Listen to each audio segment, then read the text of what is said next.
Victory comes at a cost. Katniss and Peeta return home as heroes, but the capital's grip tightens. Welcome to Catching Fire, the sequel that ignites the rebellion. Katniss and Peeta, now victors, live in luxury in District 12's Victor's Village. But Katniss struggles with PTSD and her fake romance with Peeta, while Gale kisses her, complicating things. President Snow visits and reveals that her defiance in the games has inspired revolts across Panem. To suppress the rebellion, he demands that she convince Panem their berry stunt was love, not rebellion, or her loved ones die. Katniss agrees, but her and Peeta's victory tour speeches inadvertently only lead to further unrest across the districts. The two publicly announce their engagement to persuade Panem's citizens of their love, but President Snow remains unconvinced.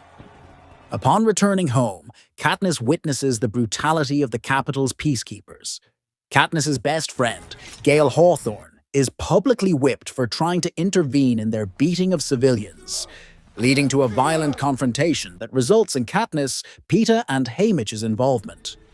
The 75th Hunger Games, the Third Quarter Quell, is announced with a twist. Tributes will be chosen from the existing pool of victors. As the only living female victor from District 12, Katniss must compete. Haymitch is drawn for males, but Peeta volunteers.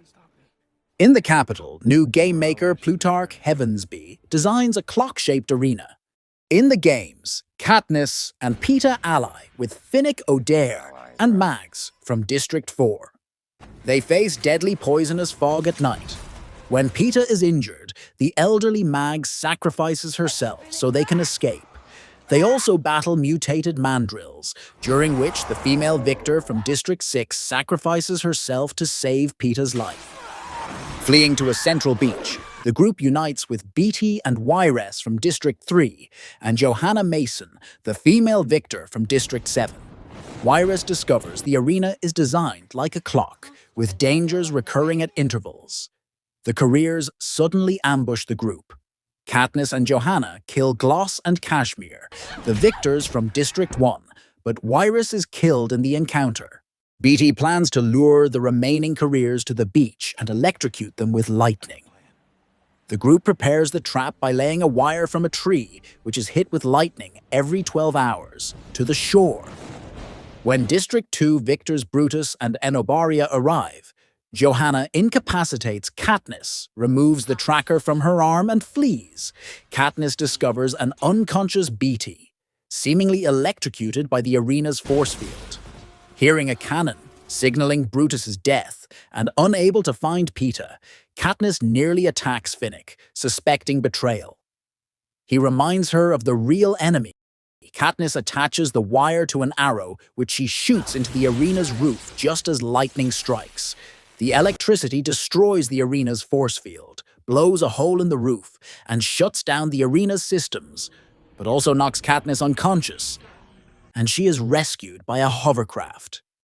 Katniss wakes in the hovercraft with Haymitch, Finnick, an unconscious Beetee, and head game maker Plutarch Heavensbee.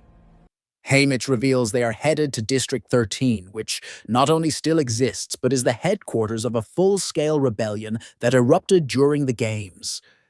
He explains that Heavensbee and several of the tributes were part of a rebel plan to rescue her, but the capital captured Peeta and Johanna. Enraged by Haymitch's failure to save Peeta, Katniss attacks him before she is sedated. She later wakes in District 13 with Gale, who assures her that her family is safe, but tells her the capital has destroyed District 12. Smash that subscribe. Rebellion continues in Mockingjay Part 1.